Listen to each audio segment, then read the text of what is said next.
Can autism and dissociative identity disorder co-occur? Hello and welcome to this Autistic Selves video, which will explore whether a person can have dissociative identity disorder or DID and also be autistic. My name is Naomi and I am formally diagnosed as both autistic and DID. I am the host and I have over 20 alters. Our collective name is Autistic Selves. Please remember to subscribe to our channel and turn on notifications to be notified when we publish new videos. We also appreciate donations which can be made via our designated fundraising page and enable us to continue making videos and to continue blogging on our other social media sites. This video will explore whether people can be diagnosed with both autism and DID and consider whether being given a formal diagnosis matters. I will start by asking, when did my journey with autism begin? I was born autistic but didn't receive my diagnosis until adulthood. After my children were diagnosed with autism, I learnt a lot about autism and realised that I was autistic too. I was formally diagnosed with autism in my 40s.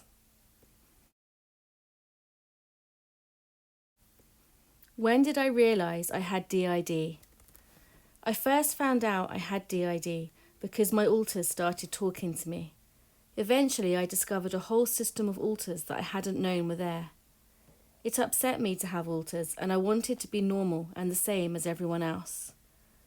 I decided I would recover totally from DID and that this would involve merging each alter together until I once again became one person. I apparently achieved this until my alters began to re-emerge after my autism diagnosis 4 years ago. I now understand that my alters never truly integrated. It was actually yet another attempt to mask and camouflage my true self or selves.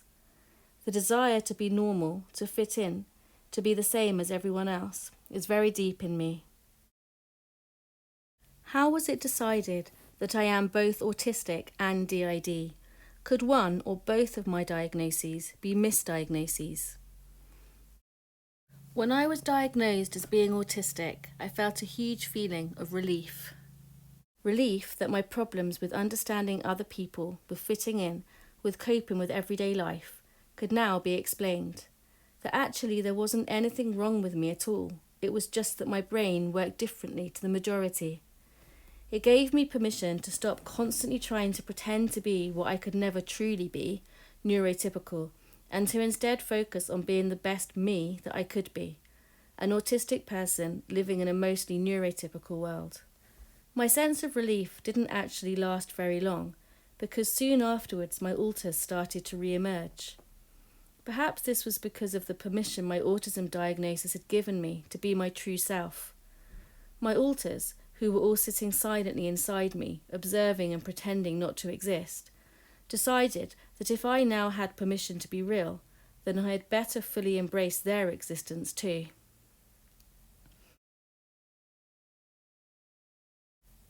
When Julie first showed herself, I was terrified and wanted her to go away. If I am honest, I sometimes still want my alters to go away. It is a constant tension between myself and my alters. I do not mean to be ungrateful, but I have a very strong desire to appear normal, and having alters really doesn't fit with that. When I was first diagnosed as autistic, I wanted to know if my original diagnosis of DID had been incorrect. I had heard that many people are misdiagnosed with many mental health disorders prior to their autism diagnosis, and that these previous diagnoses may in fact be misdiagnoses.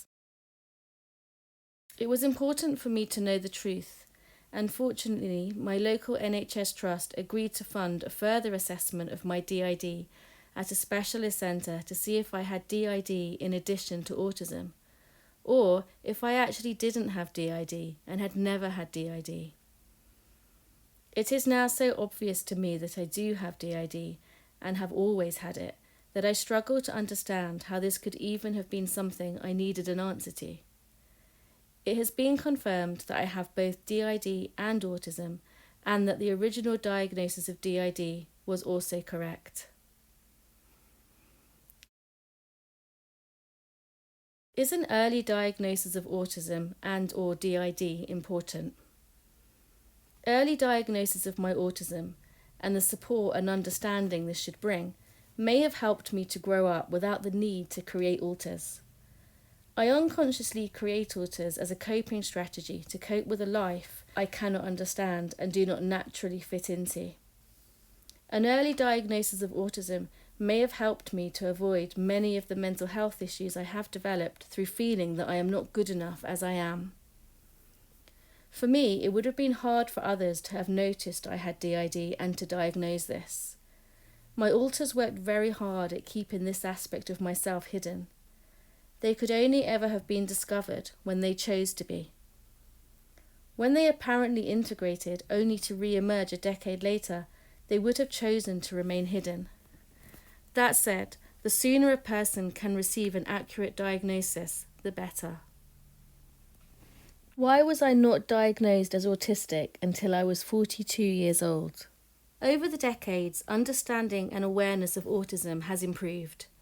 When I was a child, autism was considered an extremely rare condition, affecting mainly non-verbal boys. As awareness of what autism is has grown and expanded, more people are being diagnosed as autistic. In recent years, understanding of the female profile of autism has particularly increased, and more women are being diagnosed later in life. Autistic females often mask and camouflage their difficulties, and this can make it hard to identify and diagnose their autism.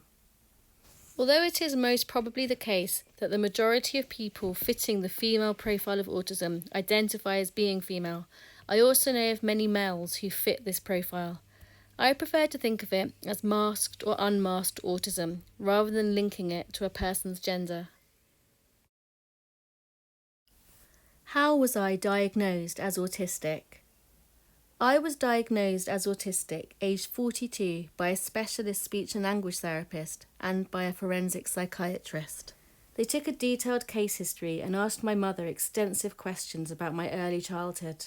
Even though my autism was missed as a child, I always had it, and my assessors were able to identify numerous examples of behaviour that met the criteria for autism, despite this never being noticed or seen as a problem at the time. For example, I am incredibly literal. This was never seen as something I needed support with when I was growing up, and it was even something that my family found amusing and would tease me about. I would be overly sensitive to the teasing and create a persona to tolerate this. My literality can be a problem for me even as an adult, as I will often misunderstand situations and conversations unless someone explains them to me. Not having support for my literality, coupled with my extreme sensitivity, made the world confusing and frightening for me, and I needed to enlist the support of internal others that were outside my own awareness in order to cope, or appear to cope. Why was I not diagnosed with DID until I was 28 years old? My alters didn't consistently speak to me until my late 20s. There were a few occasions during my teens and early 20s when I would become aware of someone else inside me. I would become frightened and ask the other person who they were, after which the conversation ended and the experience was temporarily forgotten. Once I felt safe and secure in my everyday life, my alters gradually started to show themselves. One by one, they started to communicate and come out in my sessions with my therapist. At this time, my therapist was preparing me for discharge, having successfully cured my eating disorder. She had never worked with anyone with DID before and sought advice, which led to my formal diagnosis of dissociative identity disorder from a specialist service. I believe my alters waited until they felt I was ready to receive them before showing themselves. Up until my 20s, I would have been unconsciously switching between parts, utterly oblivious to the fact. My alters waited until I was psychologically stable and secure enough to know about my alters. Up until then, I still needed them to live my life for me without my awareness. What is the impact of a later diagnosis of autism, and can this cause the development of DID? Growing up without awareness that I was autistic meant I also grew up without awareness of my sensory and communication differences. I had no idea that other people were not upset by the things that upset me. This meant I could not be supported, could not have any adjustments made to my environment, and my sensory difficulties would be dismissed, trivialized, or not even noticed. My sensory differences made everyday situations unbearable for me. Others did not expect me to be upset in situations and could not understand why I would be. As I have a very strong need to please others and am overly sensitive to disapproval, I learned very quickly to hide my discomfort. Creating alters enabled me to hide my discomfort even from myself. Is DID different in someone who is also autistic? I believe that the type of DID I have is different to typical DID because I am also autistic. I call the type of DID that I believe I have Autistic DID. I believe that Autistic DID is different to typical DID because the reason why alters are created is different. In typical DID, the child experiences traumatic events so severe they fear they will not survive. They cannot be aware of the event, and so different alters are created to guard the memories as a very advanced coping mechanism. In Autistic DID, the trauma comes from being overwhelmed. Autistics feel everything more intensively, process everything more deeply, become confused by not understanding the unwritten rules of communication. Alters are created to cope with being overwhelmed and are functional in nature, holding emotions, interests, and skills. Although there is a trauma response in both types of DID, the autistic child is responding differently to situations that a neurotypical would not find stressful. In typical DID, the trauma experienced would be traumatic for everyone, including an autistic child. In both cases, the needs of the child have not been met by the adults looking after them, and so the child has needed to create alters in order to cope. It is important to consider whether the trauma was intentional. In autistic DID, the adults may not have intended or even been aware the child was experiencing harmful discomfort, whereas in typical DID, the traumatic experience would usually be considered to be problematic for everyone. For me, my alters have been caused by both traditional trauma and autistic trauma. For example, my alter Laura holds traditional trauma and needs to work through her experiences with our therapist. Other alters, such as Patsy, have experienced trauma due to being autistic and the people around her not knowing this or understanding that she sees the world differently. Can autism be cured, or is it a lifelong condition? Autism is a difference in sensory and social processing. The wiring of the brain is different, and this cannot be changed. I believe people can be taught to behave in a way society considers acceptable, and so appear to no longer be autistic, but the underlying functioning of the brain remains the same. The person has just learned to modify and hide their behaviour. I believe that autism is a different way of seeing the world, and it is not an illness, and therefore the terminology of curing is not relevant. Can DID be cured, or is it a lifelong condition? I believe that people are not born with DID, but it is a condition that develops as a survival mechanism.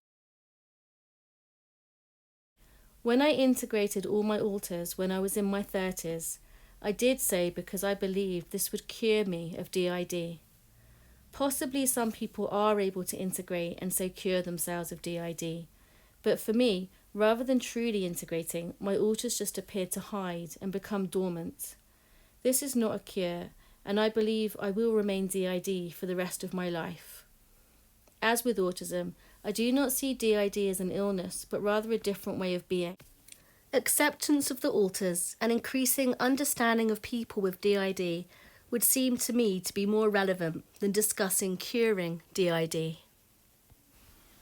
Does it matter if a person receives a formal diagnosis of autism and/or DID? I believe it is really important for people to know if they are autistic and/or DID. Having this knowledge can help the person understand themselves and ask for the support they need. For ourselves, we desperately needed clarity over whether we were or weren't autistic and/or DID, and we needed a formal assessment to help us move forwards in our life. Waiting for an assessment was incredibly anxiety-provoking and made an already difficult situation even worse.